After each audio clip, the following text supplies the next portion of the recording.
গানটা জমেছে আমার সাথে অনেক সঙ্গী অনেক নেতৃবৃন্দ, আমি কার নাম বললাম না, সকলেই আপনারা সকলকে চিনেন।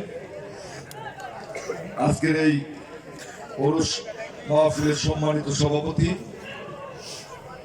আমার শিল্পী ভাই এবং বোনেরা এবং যারা বাদ্যযন্ত্রে আছেন আমার ভাইয়েরা এবং আমার মা বোনেরা, আসসালামু আলাইকুম।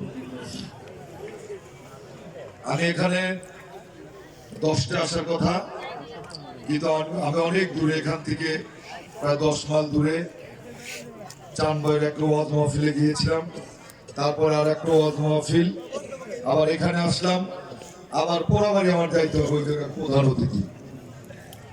এইটা একদিকে ওয়াজ মাহফিল আর একদিকে গান, বাউল গান। আমার ভাইয়ের গান তো ওই দিন আমি পোড়াবাড়ি শুনলাম, খুবই ভালো লাগছে।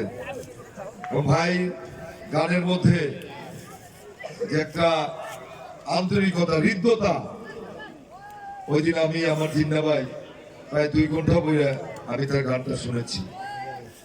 আজকে দেখেন বাংলাদেশে একদিকে ওয়াজ মাহফিল, একদিকে পালা গান, আবার একদিকে হিন্দুদের নীলা কীর্তন। এটাই কিন্তু আমাদের প্রকৃত বাংলাদেশের চেহারা। এই বাংলাদেশটাই কিন্তু আমরা চাই। একটা বাগানে যদি শুধু গোলাপ ফুল থাকে সেই বাগানটা ভালো লাগবে না। সেই বাগানে যদি গোলাপ ফুল, জুঁই, চামেলি, জবা বা আরো ফুলের বাগান থাকে সেই বাগানটা ভালো লাগবে, তাই না ভাইয়ের আমার? তেমনি এই বাংলাদেশটা আমরা